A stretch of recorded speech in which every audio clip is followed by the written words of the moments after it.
आप नेता बनते हैं और जब वो महिला नेतृत्व करती है उसके वहाँ पे लोग पहुँचते हैं, जिसे आप भीड़ का भी नाम दे देते हैं, और फिर आप करते हैं कि नहीं जी ये तो ओम गोपाल की भीड़ थी, ये तो सुबोध उनियाल की भीड़ थी। तो क्या महिला आप इतना सक्षम नहीं समझते? जो महिलाएं आज चांद पे पहुंच गई हैं, चांद पे नेतृत्व कर रही है, वो महिला है, क्या विधानसभाओं का नेतृत्व नहीं कर सकती? मुद्दे में आप सारे लोग एकजुट हो जाइए।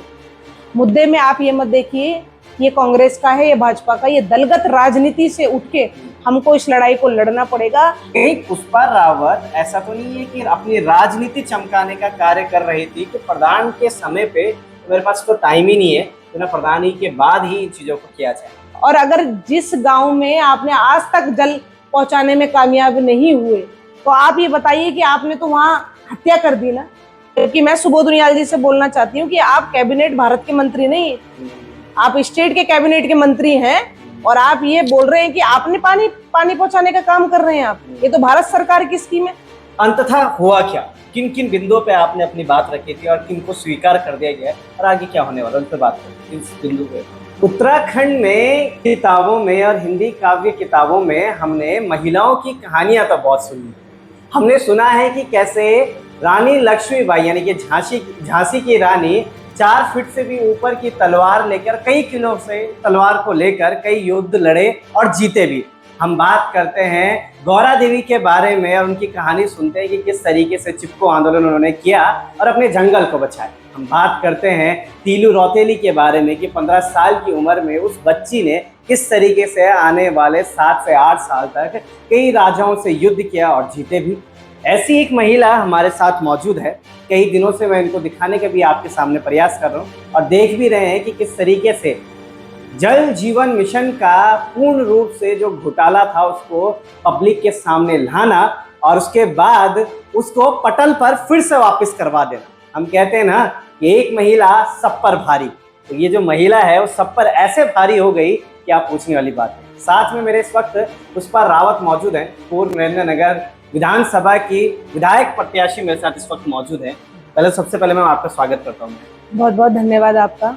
लोकार्पण का एक खास धन्यवाद इसलिए देना चाहूँगी कि आप जो है जहाँ पत्रकार लोग जो है पहाड़ चढ़ना नहीं चाहते और लोगों की सुध नहीं लेना चाहते और लोकतंत्र का जो चौथा स्तंभ है वो मजबूती से कहीं ना कहीं पहाड़ की आवाज़ को उठाने में सक्षम नहीं दिखाई पड़ता है, वहीं लोकार्पण और ऐसे कुछ चैनल है जो पहाड़ की आवाज़ बनने का काम करते हैं। तो आपको बहुत बहुत धन्यवाद और साधुवाद भी देना चाहूँगी। बहुत बहुत शुक्रिया मैम। ये हमेशा से हमारा यही मानना है कि अगर लोकार्पण अनावरण सच का है तो हर उस जगह तक जाएं जहां लोगों की आवाज़ों को या तो दबाया जा रहा है या फिर कहीं छुपाने का प्रयास किया जा रहा है। हालांकि मैम इन चीज़ों पे बाद में बात करें।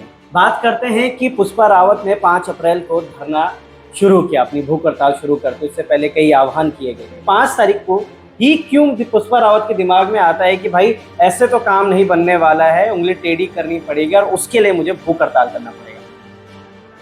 देखिए, ये जो हमारा सिस्टम है इसने आज हमको मजबूर कर दिया है कि आज हम अपनी प्यास बुझाने के लिए, माँ गंगा के समीपतम प्रदेश हमारा आज अपनी प्यास बुझाने के लिए भूख हड़ताल कर रहा है। तो ये सबसे बड़ा लोकतंत्र में सबसे बड़ा प्रश्न चिन्ह खड़ा होता है और शासन प्रशासन को कटघरे में लाने का काम करता है। मैं 2019 में वहाँ की प्रधान बनी तो भी मुझे पानी के लिए अपने लोगों के लिए लड़ना पड़ रहा है, क्योंकि भैया आपने पंचायतों को तो इतना सशक्त किया नहीं, आपने पंचायतों के जो 17 विषय हैं वो उनको दिए नहीं, प्रधान को तो आपने जो है अपना पियोन बना दिया। आप खाली उसको स्टैम्प मोहर की तरह यूज किया जाता है, उसके पास तो कोई पावर ही नहीं है, कोई सा भी विभाग उसके अंदर नहीं है, तो उसको इस चीज़ के लिए लड़ना पड़ता है। तो मैं 2019 से जब देखा कि आज भी पानी की इतनी किल्लत है और जल संस्थान ने जो गाँव में 25 परिवारों को एक स्टैंड पोस्ट दे रखा है, मैंने देखा कि वहाँ भी जो है ना उनमें पानी नहीं आ रहा है। जल संस्थान से जब बात करी तो जल संस्थान के जो एक्शन है जेई हैं वो खाली सुने और मतलब कोई मतलब वो नहीं। बहुत प्यार से हमने चीज़ों को उनके साथ पहुंचाने की कोशिश की, परंतु उनके कान में जूं तक ना रहेंगे। बिल्कुल ढीठ विभाग, एकदम सुनने को राजी नहीं। कहते जी कहाँ इनके पास धारे हैं, धारे से पानी पी रहे, कौन प्यासा मर रहा है गाँव के अंदर, ये इनकी सोच है। उसके बाद क्या हुआ कि जल जीवन मिशन जैसी घोषणा होती है, प्रधानमंत्री मोदी जी दिल्ली से आवाज लगाते हैं कि हर घर को जल दिया जाएगा। तो ऐसे में एक उम्मीद जागी कि स्टेट गवर्नमेंट तो फ्लॉप है हमको पानी देने में। तो ऐसा लगा कि यार देश के प्रधानमंत्री जिस पे लोग भरोसा भी बहुत जता रहे, अब तो शायद गांव में पानी जरूर आ जाएगा। और आप देखेंगे फेज फर्स्ट का काम जिस तरीके से हो रहा था गांव गांव में, जल्दी जल्दी ये जो पाइप और नल पहुंचाने का काम इन्होंने 100% कर दिया। हो सकता है कुछ जगहों में नहीं भी पहुंचा हो, और लगभग जो है हर गाँव के घरों में इन्होंने नल पहुंचाने का काम कर दिया। तो एक आस बनती जा रही थी, जिसकी डेडलाइन थी 2024 में हर घर जल मिले। और तब तक, और ये हर घर जल किसको दिया गया? जल निगम को। 2 विभाग बटे हैं। एक तो ये 2 विभागों ने सबसे ज्यादा वो कर रखा है। एक कहता है जी नहीं, जल संस्थान की जिम्मेदारी है, एक कहता है जी उसकी जिम्मेदारी है। तो ये दोनों एक दूसरे पे पल्ला झाड़ते रहते हैं। तो हमने जल संस्थान वालों को पकड़ा, घेराव किया, तमाम हमने सारे जो है इनके आंदोलन किए। तो ऐसे में जो वहाँ के फिर जेई रतूड़ी जी आए, वहाँ पे उनका ट्रांसफर हुआ। तो हमने उनको बताया कि भाई ऐसे ऐसी दिक्कत है।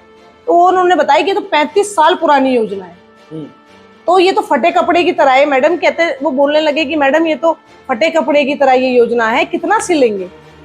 बात एक्चुअल समझ आई। मैंने कहा अब जैसे भी सिल के देंगे, क्या करके देंगे, हमारी हेडक नहीं है, आपको गाँव में पानी देना है। देखा कि भैया जल संस्थान तो फटा कपड़े की तरह हो गया। हम आ गए जल निगम पे, जिनको मिला 33 करोड़ रुपए की योजना। 33 करोड़ योजना भरपूर पंपिंग के लिए आई। ये भरपूर पट्टी के लोग अगर सारे मिल के भी जमा करेंगे तब भी 33 करोड़ रुपए कभी जीवन में जमा नहीं कर पाएंगे। उन लोगों के लिए 33 करोड़ रुपए की एक योजना आई, जिसका शिलान्यास सुबोध उनियाल जी ने किया, मालाएं पहनी और लोगों को भाषण में कहा कि जी 1.5 साल के अंदर पानी आएगा। ठीक है जी, शिलान्यास कर लिया उन्होंने और मालाएं पहनी। बिस्लेरी का पानी पी रहे थे शिलान्यास के दौरान। उनको बिस्लेरी का मंत्री जी पानी पीते हैं, मंत्री जी हैं। और उन्होंने ये घोषणा की कि 1.5 साल के अंदर मैं अपने लोगों के लिए मैं पानी ले आया हूँ। कहीं ऐसा तो नहीं था मैम कि यार पुष्पा रावत सोच रहे थे कि यार चलो अपनी राजनीति ही चमका लिया जाए, इस मुद्दे को मुद्दा बनाकर? देखिए, चमकाने की कहीं बात रही। जो सितारा होता है ना, सितारा, वो सितारा होता है, वो उसकी चमक कभी भी फीकी नहीं पड़ती। उसको अलग से कुछ चमकने के लिए प्रयास नहीं करना पड़ता है, क्योंकि वो तो सितारा है ना। तो सितारे को कभी चमकने का प्रयास नहीं करना पड़ता। परंतु मैं ये जरूर कहना चाहती हूँ, मैंने इसलिए आपको सारी बताई कि 24 की तो डेडलाइन थी, 24 तक तो हम कुछ कर ही नहीं सकते थे। और 25 में हमने ठीक टाइम पे अपनी लड़ाई शुरू कर दी। आप ही के विभाग ने कहा कि 3 महीने के हम दे देंगे। अब एकदम से तो हमने भूख हड़ताल नहीं करी ना, हमने आपको पूरा कोऑपरेट किया, हमने आपकी भी चीजें जानने का प्रयास किया, आपकी सारी चीजें जानने। आप ही के भरोसे कह रहे जी आप ही लिख के दीजिए कि कब आप पानी देंगे। तो आप ही के विभाग ने लिख के दिया कि जी हम 3 महीने में देंगे। तो अब जब आपने 3 महीने में नहीं दिया और सब कुछ हमने करके देख लिया, 2024 में रुक के देख लिया क्योंकि आपकी डेडलाइन थी, 25 में हमने आपका घेराव किया और आपने अपने ही हाथों से लिख के दिया कि 3 महीने में हम पानी दे देंगे, तो हमने तो आपकी डेडलाइन के अनुसार फिर आपको दूसरी डेडलाइन दी कि आप नहीं कर रहे तो फिर हम भूख हड़ताल पे बैठेंगे। कि मैं सुबोध उनियाल जी से बोलना चाहती हूँ कि आप कैबिनेट भारत के मंत्री नहीं है, आप स्टेट के कैबिनेट के मंत्री हैं और आप ये बोल रहे हैं कि आपने पानी पहुंचाने का काम कर रहे हैं। आप, ये तो भारत सरकार की स्कीम है। आपकी स्टेट गवर्नमेंट ने तो स्टेट पोस्टों में पानी नहीं दिया। सुबोध उनियाल जी अगर पानी देने वाले ही होते तो उन स्टैंड पोस्टों का हाल कभी क्यों नहीं लिया, जहां 25 परिवारों पे एक स्टैंड पोस्ट था और लोग 20, 25-30 दिन तक पानी नहीं आया। और मैंने बोला कि जिन चीजों से आप जाने जाते हैं, जो आपको बोला जाता है कि आप बहुत ही दबंग और विकास पुरुष हैं, आपने क्यों नहीं जल संस्थान के जो एक्शन उसको सस्पेंड कर दिया कि भाई मेरे लोगों को तो पानी नहीं दे रहे हो। सबसे जो है थका हुआ विभाग, आपने क्यों नहीं उस विभाग के जो अधिकारी को है, सक्षम अधिकारी को सस्पेंड क्यों नहीं किया? तो सुबोध उनियाल जी कहाँ से सस्पेंड करेंगे? तो बिस्लेरी का पानी पीने वाला इंसान क्या समझेगा? धारे नौले के बीच में कतारों में खड़ी हुई जनता का दर्द क्या समझेंगे ये लोग? तो फिर मतलब सवाल अभी वहीं पे अटका हुआ है मैम।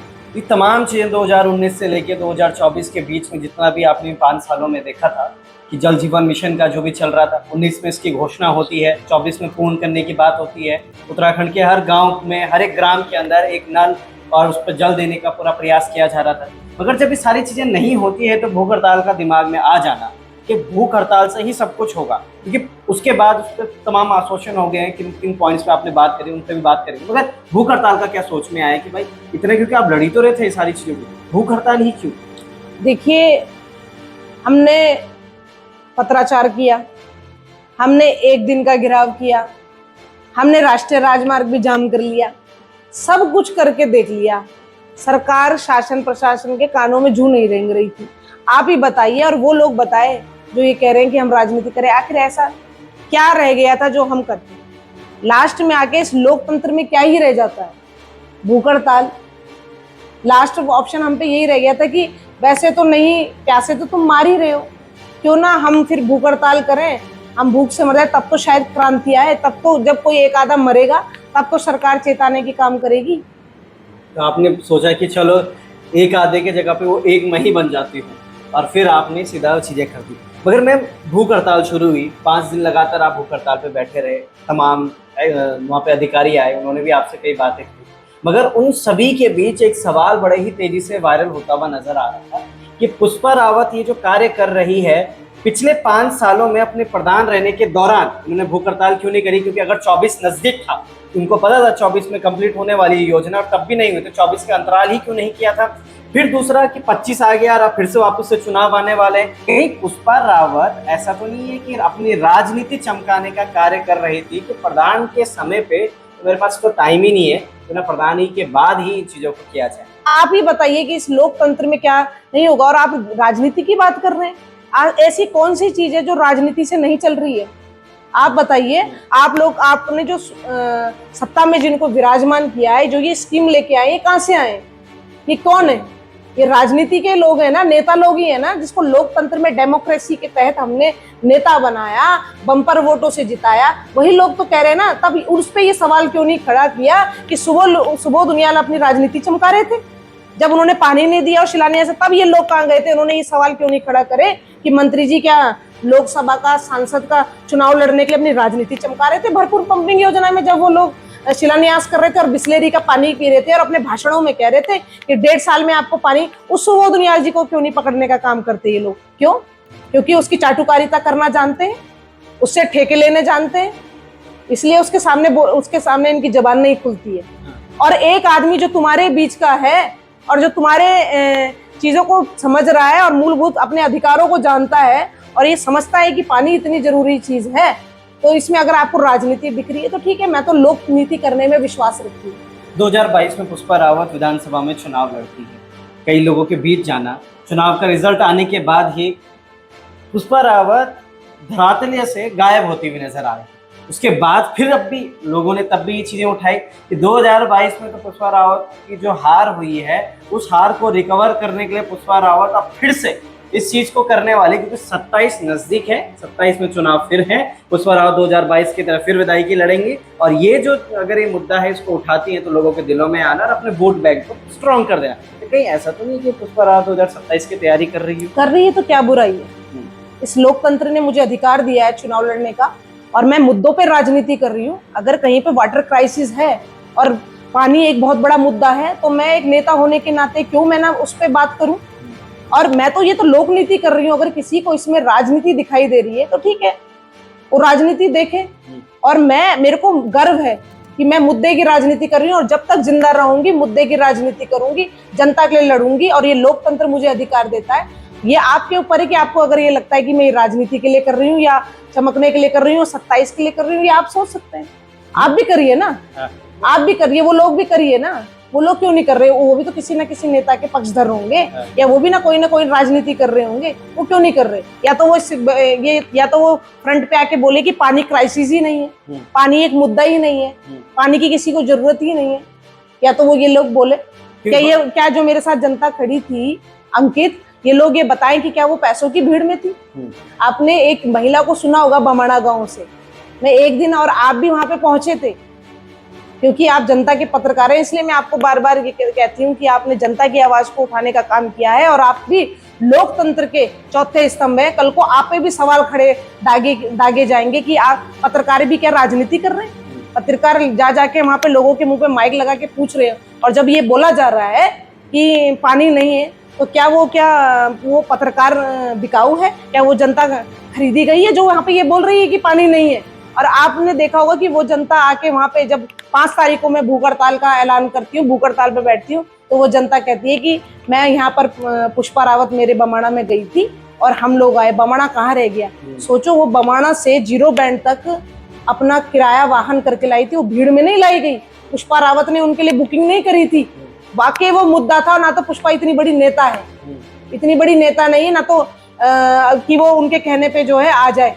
उनको लगा कि वाकई में हमारी कोई बेटी है, एक महिला है, एक लड़की है जो बात कर रही है पानी की, सही बात कर रही है, और पानी मुद्दा है। और मैं फिर बताना चाहती हूँ, मुद्दा महिलाओं के लिए बहुत बड़ा मुद्दा है, क्योंकि जो गाँव में स्नान करने का काम कर रही है, जो कष्ट झेल रही है, जिसका समय बर्बाद हो रहा है इस पानी के चक्कर में, जिसके आपसी संबंध खराब हो रहे हैं, वो महिला क्यों हो रहे हैं? और इसलिए वो अपना किराया वाहन करके वहां पहुंची थी उस हड़ताल में, और ये भी कह के गई थी कि अगर लंबी हड़ताल चलेगी तो बीच बीच में भी हम आएंगे। क्या पुष्पा रावत ने कि इनको खरीद लिया था क्या? तो ये तो लोकतंत्र है, लोग तमाम तरीके की बातों बनाएंगे। उसको हटते हुए आप ये देखिए कि सकारात्मक क्या है, क्या वो मुद्दा है भी या नहीं है, बनाया जा रहा है, ये चीज देखने का प्रयास करें। मतलब पुष्पा रावत का ये कहना है कि जितने भी लोग वहाँ पे मौजूद थे वो अपने लिए मौजूद थे, आपके निजी स्वार्थ के लिए मौजूद नहीं थे। क्योंकि उस पूरे फ्रेम में हम एक और व्यक्ति, राष्ट्रीय पार्टी के एक और व्यक्ति को देख रहे हैं जिन्होंने कि डे 1 से वहाँ पे शुरुआत करी। हालांकि उसके बाद वो दिखे नहीं वहाँ पे। उन्होंने अपने उस भाषण में ये तक कह दिया था कि अगर वोट दोगे तो मुझे मत देना, पुष्पा रावत को देना। फिर वहाँ पे मन पे सवाल उठता है कि भाई अगर ऐसी बात हो रही है तो कहीं राष्ट्रीय पार्टी के कोई एक नेता आकर ये तो नहीं कह रहे हैं कि भाई मेरे को देख लेना, देखो कोई बात नहीं तो आप पुष्पा रावत को देख लेना, पुष्पा रावत का वोट देना। तो कहीं वोट मांगने की कोई प्रक्रियाएं तो नहीं यहाँ पे चल रही? देखिए, ये आपने बिल्कुल सही किया। मुझे लगता है कि किसी भी चीज़ का एक घोर राजनीतिकरण के मैं भी खिलाफ हूँ। हमें मुद्दे से नहीं भटकना चाहिए। यदि हम पानी के विषय में बैठे हैं तो यकीनन उसमें पानी की ही बात होनी चाहिए। परंतु ये मुद्दा ऐसा है अंकित कि इस मुद्दे से कांग्रेस वाला भी सफ़र है, कांग्रेस का जो वोट बैंक है वो भी सफ़र कर रहे हैं। पानी तो उन्हें भी चाहिए, पानी बीजेपी वालों को भी चाहिए, और पानी यूपीडी वालों को भी चाहिए, आम आदमी पार्टी को भी चाहिए, और स्वाभिमान वालों को भी चाहिए। सभी संगठन के, समुदाय के और पार्टी के लोगों को पानी चाहिए। अब ये मुद्दा जब सभी का ही है तो इसमें हम किसी को ये तो नहीं कह सकते कि आप आए या ना आए।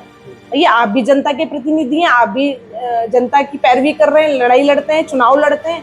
ठीक है, आपको लगा कि कोई मुद्दे के लिए बैठा है तो सभी लोग आए, जिसमें भाजपा के भी लोग आए। ऐसा नहीं है कि उन ओम गोपाल भाई आए। वो बात अलग है कि लोग एक्सपेक्ट कर रहे थे कि सुबोध उनियाल जी आ जाएं, तो आपने देखा होगा उनके तो गुमशुदा के पोस्टर लग गए। वो तो विदेश यात्रा कर रहे थे, वो तो आना जरूर क्यों समझेंगे, क्योंकि वो तो सत्ता में विराजमान है ना। अब पर उनके जो लोग थे, भाजपा के भी जो लोग थे, वो इस उसमें दिखाई दिए। पर ठीक है, जैसे कि आपने ओम गोपाल भाई की बात की कि ओम गोपाल भाई ने ऐसे बोला। अब किसी से हमने तो बुलवाया नहीं। अब ओम गोपाल भाई की तो समझ है कि उन्होंने किस दृष्टि से इस बात को कहा और मुद्दा क्या था, उस पर किस पे बात करनी चाहिए, ये तो उनका बुद्धि विवेक है। मैं तो इसमें कुछ नहीं कर सकती। मैं तो पानी के लिए बैठी हूँ ना, और मैंने तो पूरे उसमें ये बात नहीं की कि तुमने क्यों सुबोध उनियाल को वोट दिया और क्यों तुमने पुष्पा रावत को वोट नहीं दिया। मैंने तो पानी के अलावा, आपने देखा होगा कि पूरे उसमें पानी के अलावा कुछ बात ही नहीं की। और अंत में जिस दिन मेरा भूख हड़ताल मेरी खत्म हुई, उस दिन भी मैंने ये बात बोली कि मुद्दे में आप सारे लोग एकजुट हो जाइए। मुद्दे में आप ये मत देखिए ये कांग्रेस का है, ये भाजपा का, ये दलगत राजनीति से उठ के हमको इस लड़ाई को लड़ना पड़ेगा। क्योंकि वाटर क्राइसिस वाकई में हल्के में नहीं लेना चाहिए। जिसके लिए राजनीति होगी, राजनीति पर मैं आपको बताना चाहती हूँ कि 2030 में ये नीति आयोग की रिपोर्ट कहती है कि ऐसे बहुत से राज्य होंगे जहाँ पानी पूरी तरीके से समाप्त हो जाएगा, और जिसमें से बेंगलुरु ऐसा राज्य है जहाँ ये घोषणा कर दी गई है कि पानी पूरी तरीके से समाप्त हो चुका है। विश्व का दक्षिण अफ्रीका का जो केप टाउन है, वहाँ ये घोषणा हो चुकी है कि पानी पूरी तरीके से समाप्त हो चुका है। और हमारे पर आशीर्वाद है भगीरथी का, अलकनंदा का, गंगा का उद्गम स्थल उत्तरकाशी, वहाँ भी लोग पानी की क्राइसिस से लड़ रहे हैं। बगल में हम संगम देवप्रयाग वाले, पानी के लिए हमारे पास आशीर्वाद बहुत है गंगा मैया का। और ये हमारे शासन प्रशासन को समझना पड़ेगा कि इस गंगा को गांव तक कैसा लाया जाए। यदि वाकई में राजनीति को हटा के लोक नीति जिस दिन की जाएगी, उस दिन मुझे लगता है कि हम लोग माँ गंगा को गांव में आने के लिए, गांव में पहुंचाने के लिए बिल्कुल हम लोग कामयाब होंगे। एक छत के नीचे कई दल आए, अभी आपने दलगत राजनीति की बात करी, तो यहीं से एक सवाल उठता है कि एक छत के नीचे कई राजनेता, कई दल के नेता वहाँ पे मौजूद थे। खुद एक स्वाभिमान, उत्तराखंड स्वाभिमान मोर्चा से आप संबंध रखती हैं, वहाँ पर भी त्रिभुवन चौहान, बॉबी पवार पहुँचते हैं, जो कि पदाधिकारी हैं। डे 1 में आप कांग्रेस से पदाधिकारी वहाँ पे पहुँच जाते हैं। उक्रांत के भी कहीं ना कहीं मुझे वहाँ पे थोड़े बहुत देखने को मिले थे लोग। बीजेपी का मैं कुछ कह नहीं सकता हूँ कि जिस तरीके से पदाधिकारी को वहाँ पे आना चाहिए वो नहीं पहुँचे। मगर अब इस चीज़ को कैसे स्पष्टीकरण देते हैं आप कि भाई यहाँ सब जब एक छत के नीचे सब वो लोग मौजूद हैं, तो पुष्पा पवार उन सबसे अलग कैसे? देखिए, पुष्पा रावत ये पुष्पा रावत, सॉरी, पुष्पा रावत की ये अलग दिखने की लड़ाई नहीं है। मैंने सिर्फ पानी के मुद्दे पे बात किया, लोगों को लगा कि वाकई ये मुद्दा है, तो मैंने कोई ऐसा नहीं कि एक मंच बनाया कि सभी जो है लोगों का एक राजनीतिक मंच, मैंने ऐसा तो बनाया नहीं जैसे इंडिया गठबंधन है। मैं गठबंधन की बात तो कर नहीं रही थी, मैं पानी की बात कर रही थी। तो ये तो इनका सोया हुआ जमीर है जो तब जाग रहा है जब कोई एक लड़की जीरो बैंड पे भूख हड़ताल करनी है। ये तो इनको अपने गिरेबान में झांकना चाहिए कि ये लोग तब आ रहे हैं कि जब जो है कोई वहाँ पे भीड़ इकट्ठी हो रही है और उसकी भीड़ को आप बोलने आ रहे हैं कि हाँ भाई वाकई में कोई मुद्दा है। तो मुद्दा तो ये पहले से भी है, तो ये तो इनको अपनी आत्मा को जगाना पड़ेगा कि क्यों इन्होंने अपने एजेंडे में जो है पानी को सबसे ऊपर नहीं रखा, क्योंकि जल ही जीवन है। और अगर जिस गांव में आपने आज तक जल पहुंचाने में कामयाब नहीं हुए, तो आप ये बताइए कि आपने तो वहां हत्या कर दी ना। और ये ऐसी हत्या है इस लोकतंत्र के अंदर जिसमें आप किसको जिम्मेदार ठहराएंगे और किसके ऊपर जो है इस हत्या के आरोप में FIR दर्ज कराएंगे। बिल्कुल है ना। अब हम बात करते हैं, ये तो हमने तमाम चीजों के बारे में बात की। अंततः हुआ क्या, किन किन बिंदुओं पे आपने अपनी बात रखी थी और किन को स्वीकार कर दिया गया है और आगे क्या होने वाला है, उस पर बात करते हैं। किस बिंदु पे? देखिए जी, हमारे कुछ स्पष्ट बिंदु ये थे कि जो हमने इनके भ्रष्टाचार के खिलाफ आंकड़े जुटाए और इनसे जवाब नहीं दिया बना। हमने SDM महोदया वहाँ पर आई थी, SDM महोदया से बात करती हैं तो SDM महोदया ने भी 100% जो हर घर जल पहुँचाने की बात की, और जो फ्रॉड इन्होंने हर जगह पे प्लम्बर वलम्बर बता रखा है कि हर गांव में जो है प्लम्बर पहुँचाने का इन्होंने काम किया है। तो मैं ये इनसे कोई जवाब ही नहीं बन पा रहा किसी से। तो हमने ये बोला कि भैया आप जो है, जो बेलवाल जी पूरा जल निगम कार्यदायी संस्था ये है, आप सबसे पहले तो इनको जो है इनके ऊपर जांच बैठाइए। और इस आरोप में हमने इनकी सस्पेंशन की भी मांग की कि आप इनको सस्पेंड भी करिए और 3 महीने का जो लिखित आश्वासन दिया था उसके तहत इन पे FIR भी करिए। ये एक मांग थी हमारी, जिसमें इन्होंने कहा कि जी हमने जांच बैठा दी है। जो DM मजिस्ट्रेट साहब हैं, तो जो जिले के अधीक्षण अभियंता है SE, तो उनकी निगरानी में इन्होंने उनको जांच के लिए बोल दिया है कि भाई आप जांच करिए और रिपोर्ट डिस्ट्रिक्ट मजिस्ट्रेट को सुपुर्द करें। दूसरी हमारी मांग थी कि आप तब तक वैकल्पिक व्यवस्था दीजिए, जिसपे इनकी आम सहमति नहीं बन पा रही थी जल संस्थान और जल निगम की। तो उस पर फिर इन्होंने कहा कि आम सहमति बनाई कि हाँ अब हम वैकल्पिक व्यवस्था के तौर पे दोनों लोग अपने अपनी पंपिंग से पानी देंगे। वो इन्होंने आम सहमति बनाई हुई, कितने गाँव को ये देंगे, कितने गाँव को ये देंगे। और हमारा ये है कि जब तक आपका जल जीवन JJM का काम, जो भी आपका जो बजट का इशू है वो नहीं होता, तब तक आप डेली पानी दीजिए। एक तो इसमें सहमति बना दी गई है, इसकी हमको पुष्टि और इसका पूरा हमको इन्होंने एक लिखित रूप में DM साहब ने SDM महोदया के तहत हमको दे दिया है। और एक हमने कहा था कि एक समिति बनाई जाए। ये समिति की निगरानी में जो SDM मैडम है, उनकी अध्यक्षता में एक कमेटी बनी है, जिसकी खुद की मेंबर मैं भी हूँ। जिला पंचायत सदस्य नरेंद्र रावत हैं और पूर्व प्रधान डोगरी से नेत्र सिंह जी हैं, और जो जल निगम जल संस्थान के JE हैं। 5 लोगों की एक कमेटी बन गई, जिनकी अध्यक्ष SDM मैडम है। वो कमेटी इन्होंने बना दी है और 17 तारीख को देवप्रयाग सभागार में एक मीटिंग होगी, जिसमें फिर आगे जो है हम पूरी भरतपुर पट्टी में निरीक्षण करेंगे और जो जांच होगी वो DM साहब को सौंपी जाएगी, CDO साहब को सौंपी जाएगी और उसके तहत फिर आगे का जो भी है कार्रवाई की जाएगी। और मैं क्योंकि कमेटी की मेंबर भी हूँ, तो मैं जो ये जल निगम की जो जांच है इसकी बात जो है छोड़ूंगी नहीं।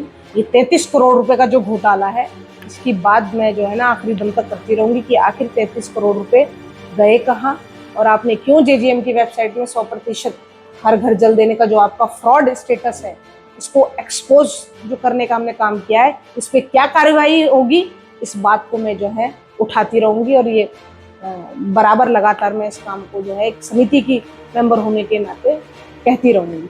इस पूरे प्रकरण के बाद अब अगर जो कमेटी बनी है, सारी तमाम चीज़ें आपको आश्वासन मिला है, इसके बाद भी अगर कुछ नहीं होता तो पुष्पा रावत का नेक्स्ट स्टेप क्या होने वाला है? आखिरी सवाल। देखिए, अभी कमेटी बनी है और मुझे पूरी उम्मीद है कि भैया अब जज साहब के नेतृत्व में ये कमेटी बनी है, अब तो हल इसका निश्चित ही निकलना चाहिए। यदि नहीं निकलेगा तो वो मैंने उस दिन भी ऐलान कर दिया है कि अगर नहीं निकलता है तो हम जो हमें लोकतंत्र अधिकार देता है, इस अभिव्यक्ति की जो आज़ादी है, उसको पकड़ते हुए हम अपने लोकतंत्र के अधिकार, संवैधानिक अधिकारों के तहत जो धरने प्रदर्शन है उसको छोड़ेंगे नहीं।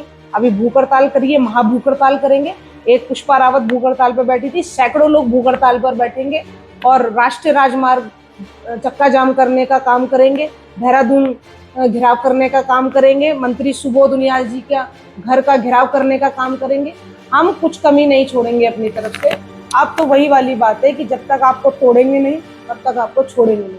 बहुत बहुत धन्यवाद। हमारे साथ थे इस वक्त पुष्पा रावत जी। कई बार मैं उनको पवार कह देता हूँ, मगर पुष्पा रावत जी एक ऐसी महिला जिन्होंने कि पहाड़ों में दबी आवाज को उठाने का काम किया। एक ऐसी महिला जो कि अब तीलू रौतेली, रानी लक्ष्मीबाई या फिर गौरा देवी से संबोधित भी की जा रही है, और अब तो उनको जल पुत्री का भी एक टैग पूरे तमाम जो हमारी मातृशक्ति उन्होंने दे दिया है। तो क्या कुछ होता है इस पूरे विषय में, अभी तो भरपूर पट्टी के तमाम जो जनता थी उनके साथ मौजूद थी। अगर इसके बाद भी कुछ नहीं होता है तो आह्वान आपने सुन लिया है। तब तक के लिए बने रहेगा, पल पल की अपडेट्स आपको देते रहेंगे। और हाँ, हर उस गांव में जाएंगे जहां पर हमारी मातृशक्ति की आवाज़ों को दबाने का काम किया जा रहा है, जहां पर हमारी इस मातृशक्ति को रोकने का काम किया जा रहा है। तब तक के लिए बने रहेगा लोकार्पण के साथ। बहुत बहुत धन्यवाद। जय हिंद, जय भारत, जय उत्तराखंड।